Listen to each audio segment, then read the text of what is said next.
Welcome. I'd like to call this the Public Safety Committee meeting of May 20th to order. Thank you all for attending. We'll start with the Pledge of Allegiance. Chief, please.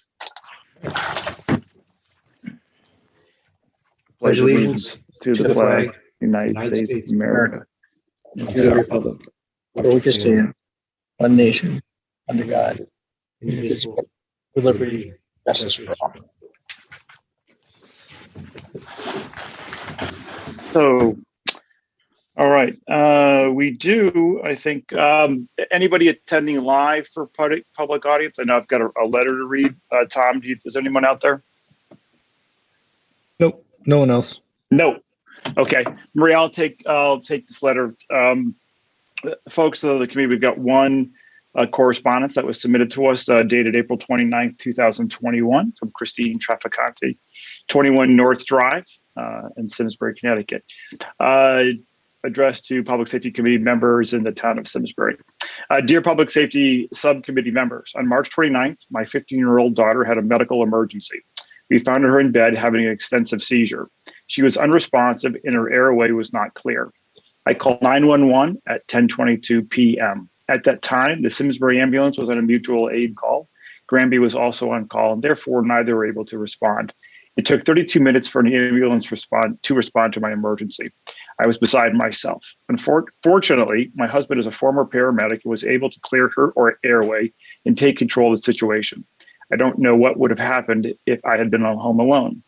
I understand that the Simsbury Volunteer Ambulance Association is a volunteer organization, but having this firsthand experience caused me to wonder why Simsbury Ambulance was unable to respond. First, I assumed that they didn't have more than one ambulance, but I was wrong. Their webpage states in 2016 we added a third ambulance to our fleet to assure the continuity of the two ambulance system and increase our ability to respond to large-scale events. Then I thought perhaps there weren't enough people to staff more than one ambulance. I was wrong again. The following ambulance updates were provided by Ms. Stewart in the Town of Simsbury Public Safety Committee meetings. December 17, 2020, Ms. Stewart reported that they are well staffed, pardon me. January 21st, 2021, they are considering adding the second ambulance back onto the schedule to cover for the heavy call days. And again, they are well staffed. February 18th, 2021, reported that they have seen an increase in call volume and will be ramping up their second ambulance again, and that they hired a full-time paramedic. I would like to understand more about this, including if Simsbury Volunteer Ambulance Association are fully staffed and fully equipped, and why isn't SVAA management staffing a second ambulance? Why promote the continuity of the two ambulance system if you're only going to staff one? When was the last time a second ambulance was staffed? How many calls does SVAA take versus how many calls are sent to mutual aid because Simsbury's one ambulance isn't enough? When the safety subcommittee meeting meets each month, do they review the prior minutes? And if so, why didn't anyone follow up on the status of ramping up that second ambulance? I believe these questions should be valid and that I am due answers. I would like to think the safety subcommittee is interested in these answers as well. I am proud that we help our neighbors during emergencies and that they do the same for us. Mutual aid or not mutual aid, we need to have a second ambulance staffed. It borders on negligence that SVAA management was aware for months that there was a need for second ambulance, yet didn't bother to staff one. Surely you would agree that it's reasonable for I and other residents of the town to expect an ambulance to arrive in a timely manner when there is a medical emergency. I would encourage this board to dig into the reason a second ambulance hasn't been staffed and to correct that reason before someone is not as lucky as my daughter. In addition, I am asking that the Simsbury Volunteer Ambulance Association staff a second ambulance for each shift immediately. We have the funds, the equipment, the people, most importantly, and irrefutably, the needs. Sincerely, Christine Trafficante. Thank you for the letter, Christine. Certainly a concern. The subcommittee here has received this letter. This is the first time some folks are reading it, and the appropriate considerations are being taken up at the early stages. And we'll continue to review it and we'll respond back to you with some results, I'm sure, and some actionable items and some content that I hope is meaningful. But today's meeting is this issue won't be taken up just due to the newness of the information to the broader team. So we appreciate it and we'll take it seriously and we will comment and be back to you. So thank you. I believe that's it. Maria, Tom, is that correct? That is correct.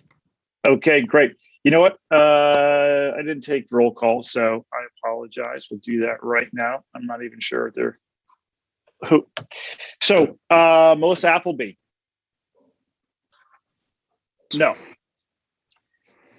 I'm going to skip over Sean, ask him. He's not important. Jim Baldus, Chief. Yeah, I'm here. Thank you. Great. Good morning, Michael Berry. Oh, Chief Baldo, did you hop on? Not yet. Maria's here. Yes. Mark Kritz. Chief Davis, yes. Thank you. Good morning. Kristen Formanek. Present. Good morning. Hi, good morning. Jasper Kirtanis. No, Jennifer. Maybe later on. Mike Long. No, Mike. Melissa Marquis. Mark Massaro. Good morning. Good morning. Sarah Nielsen. Saw Tom Roy on. Good morning, Tom. Nancy Sheets. See, no. Karen Stewart. Yes, good morning, Karen. Good morning. Neil Sullivan. Hi, good morning, Neil. Jim Traficante. Yes, sir. Yes, good morning again. And Gary Wilcox. I'm here. Good morning. Good morning. Okay, folks. So we'll get right into it. Approval of minutes. Anyone have a question or concern or comment about our April 22nd meeting minutes? Yes, I do. I'm noted as having some comments at last meeting, but I'm not listed in the attendance list. This is Gary Wilcox. So noted. Yep, Gary, we see you. Thank you. So noted. Anyone else? Okay, we'll note that change and then approve the minutes as submitted. Appreciate it. Updates, Farmington Valley Health District, please kick it off. You know, Chris, it doesn't look like we have anybody from the district Okay. at the time. No so problem. I can lead off with my report, and then if they join us, we can catch up with them later. Super. Thank you. Go to the town You're managers. welcome. Great. Good morning, everyone. So first, an update on our cases. We have reached yellow status with the COVID municipal alert system, which means that we currently have more than 5 COVID cases, but less than 10 cases per 100,000 residents. So this is some really good news for us. We have data as of right now for the most recent 2-week period ending May 8th. And during that period, we had 6.8 cases per 100,000 residents. That's a decrease from 10 cases per 100,000 residents on May 1st. So seeing some good steady downward progress again. Again, you may recall we had about 6 weeks where we were making some downward trends, and then we kind of started to pick back up again, but are starting to see those trends come back down again. Our positivity rate was 1.9% for those people being tested, which is a decrease from 2.5% on May 1st. And we had 24 cases over the most recent 2-week period, which was a decrease from 35 cases the prior 2-week period ending May 1st.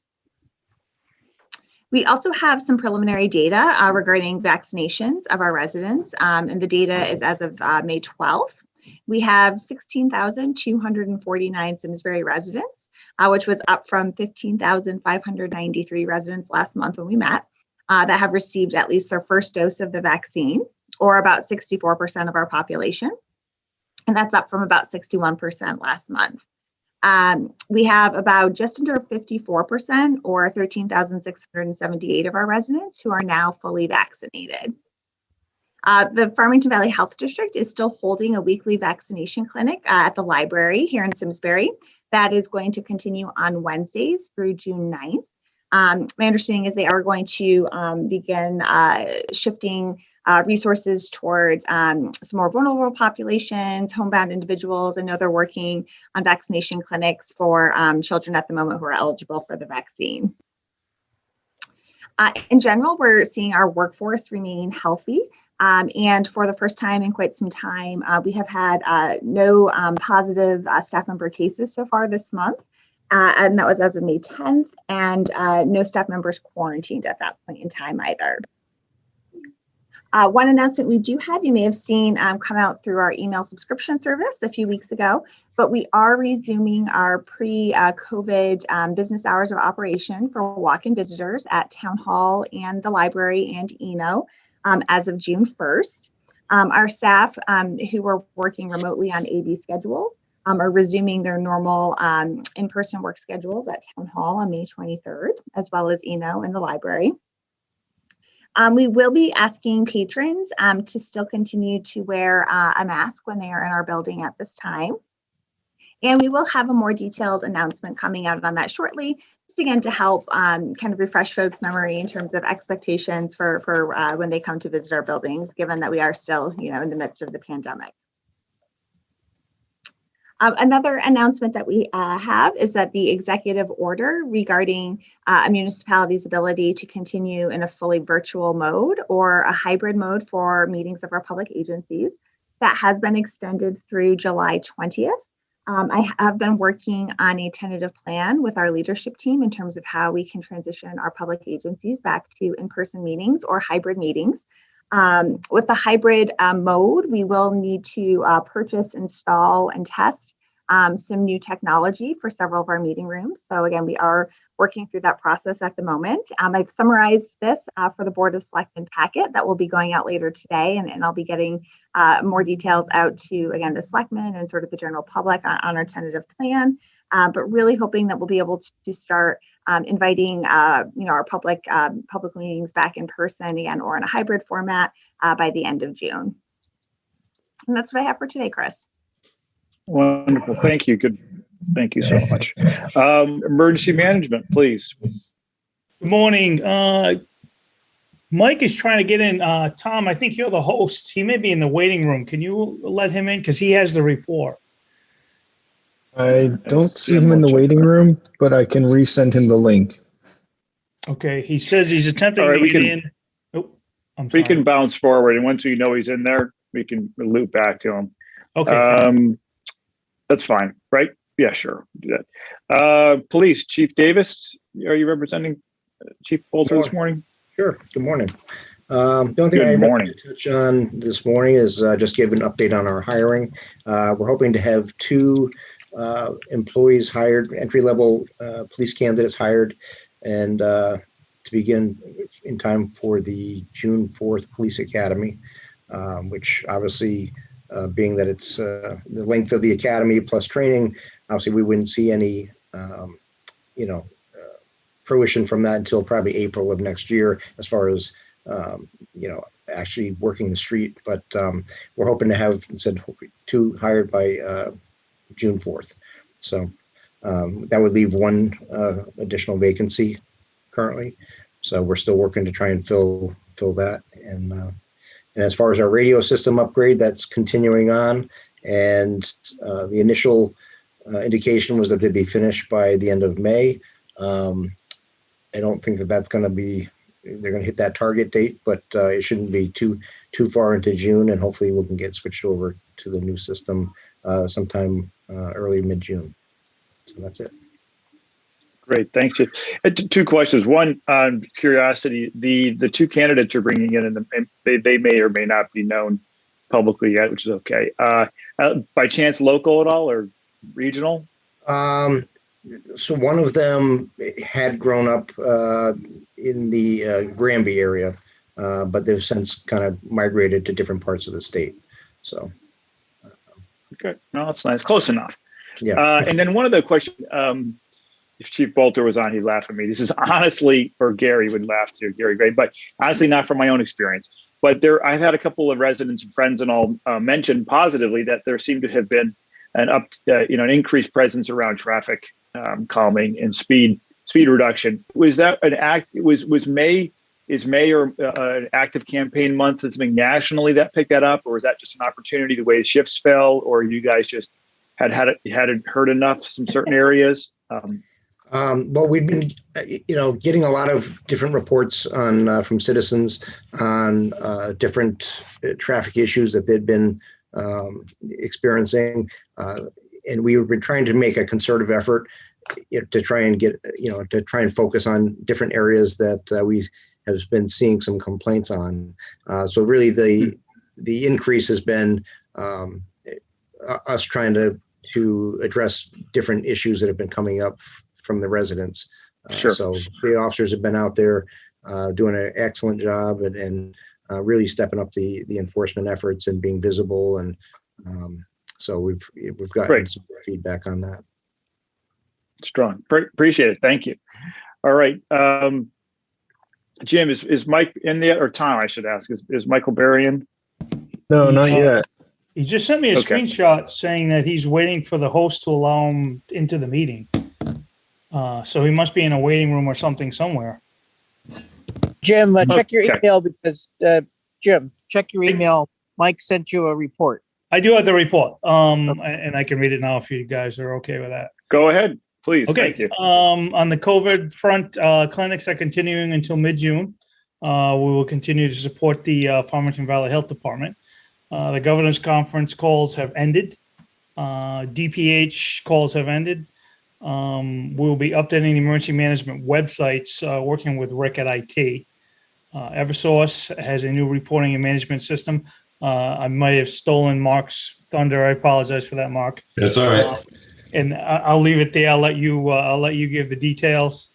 And as far as WSIM, we're ending all the COVID-19 spots, and we'll continue spots on wildlife safety, lock your doors, lock your cars at night, and the food sharing with social services. And that's it. Thank you. That wasn't too painful. Mike, you're a good stunt double today for Mike. That's a good job. All right. Back, we'll jump up to the ambulance. Karen? Yeah, good morning. Good morning.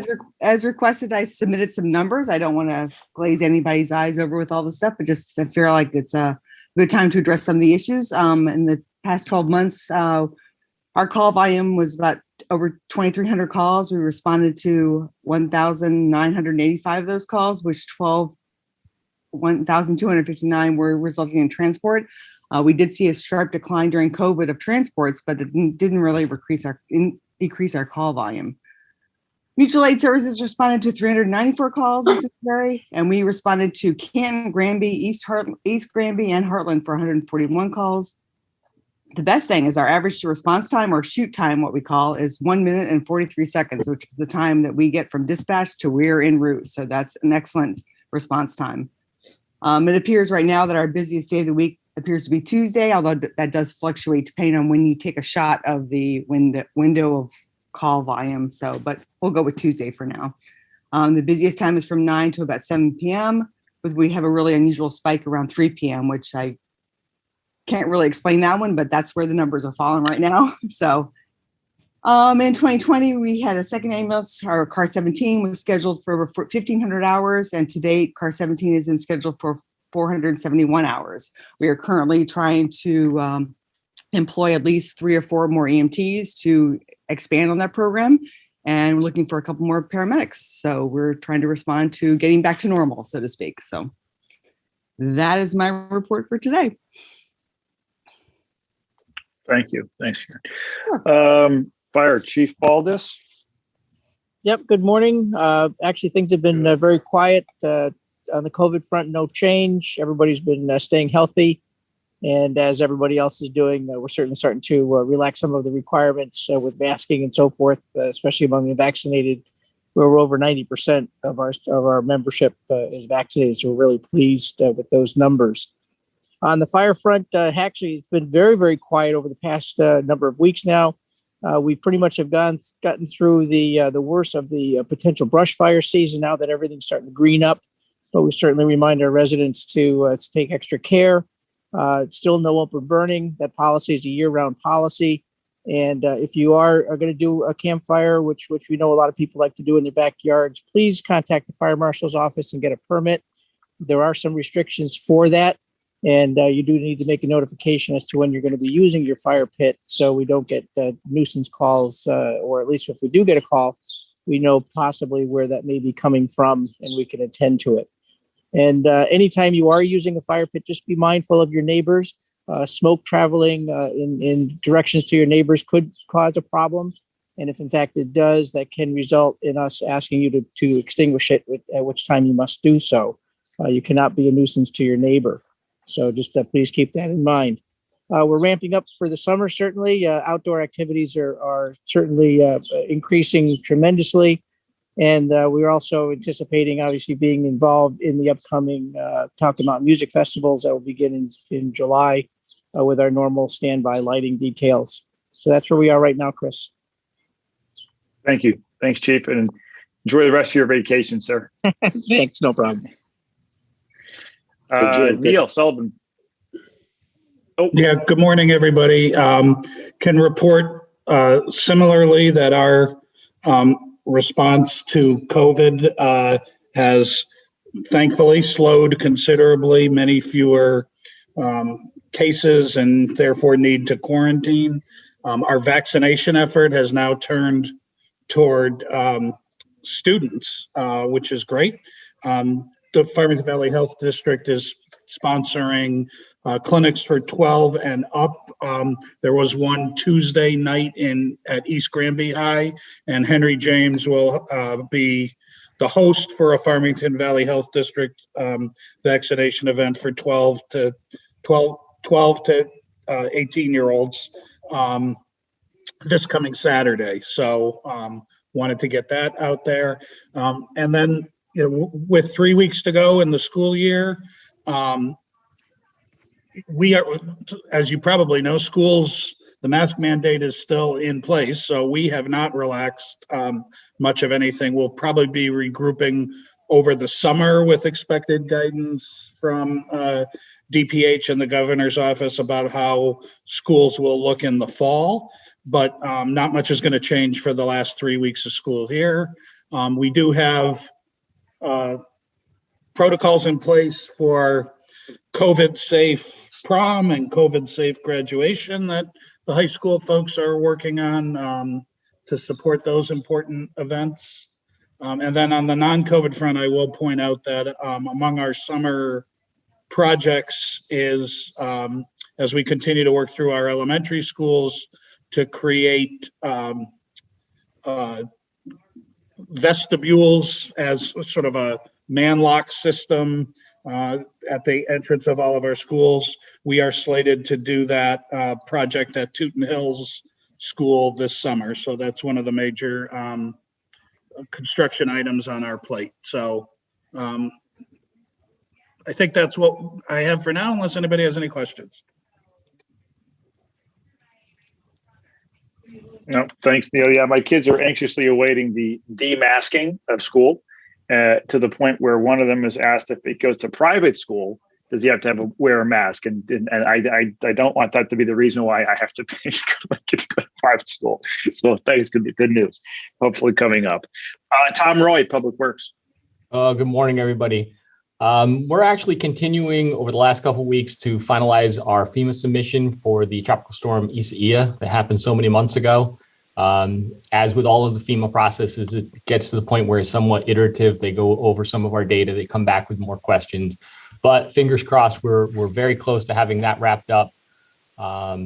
We did participate in the Eversource ERP review a couple weeks back. Thought that was helpful and beneficial, especially as we're kind of moving into, for us, what we would call thunderstorm season, which will shortly be followed by tropical storm and hurricane season. So always good to keep our lines of communication open with Eversource. Our custodial department has been helping with the vaccine clinic at the library. They've been happy to help. And I just talked to one of the crew members yesterday, said they had a full house yesterday. So it is very beneficial. And last and finally, it's Public Works Awareness Week. So if you see any of my guys out there, take a minute to tell them thank you. If you have any questions, let me know. Will do. Thank you. There's a beep, okay?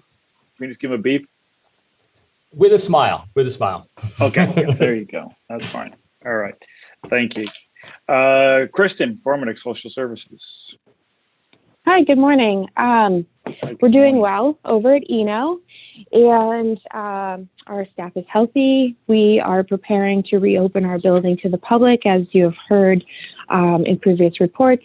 Staff is returning to pre-COVID hours next week, and then we'll be welcoming back our our seniors and our social services clients on June 1st. We're going to have modified and small group activities inside the building, and we're also going to be providing some outdoor programming as well. Yesterday, we released a one-page newsletter update with information on what we will be providing, and if anyone would like to see that, it's online, or we can share it with you if you send us an email or a phone call. We're really excited. Staff is really looking forward to welcoming everybody back in the building. We are also starting our Renters Rebate Program, which is our next big program in social services. That's going to be done in person and virtually as well to meet the needs of the public. And we're still continuing with Cheese Day in its current format through the summer. We're hoping to bring Cheese Day back into the building in the fall. We're also hoping as things progress that, like many, will be more back to normal in the fall, but more news to come on that. We still are in need of gift cards for our Cheese Day program. If anyone would like to make a donation, we're seeking grocery store gift cards in the amount of $20 or $25 or whatever you can help us with. And one more reminder that we still have plenty of cloth masks. I know that they are slowly going by the wayside, but for those places that are still continuing to require masks, if you need them, we have them. Please just let us know. And I'll be here for any questions. Thank you. Great. Good morning. Thanks, Kristen. Appreciate it. Always wonderful to hear from you. So I appreciate everything you're doing. Nancy, VNA.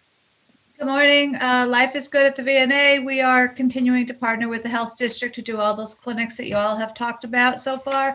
We are trying to do a public service announcement campaign in every way that we can. We actually made the Channel 30 news, I think, the other night, to try to find people that might be homebound, that are more rural, that don't have internet service, that, you know, so part of that, letting people know that we can come to you with the health district's assistance to give you a vaccine is because all of us have to know that that service is available. So that's how you find people. I mean, social services everywhere in every town has been very helpful, but we're trying to extend our reach to see if there are other people out there that actually want the vaccine and they just need it to come to them, and we will come to them. We are participating and doing the clinics for the 12 to 16-year-olds, and I think those are going really well. Jennifer did just forward out the latest DPH guidelines in case there's still confusion about do you mask, don't you mask. Reality is, for us, we're going to be always masking. So you're always going to see healthcare people out in parking lots putting on all their garb before they go into a house or go into a facility. Even in our office, we're still pretty much masking and doing what we need to do. Otherwise, everything is good here. Thank you. Thank you for everything, guys. Nancy and the team.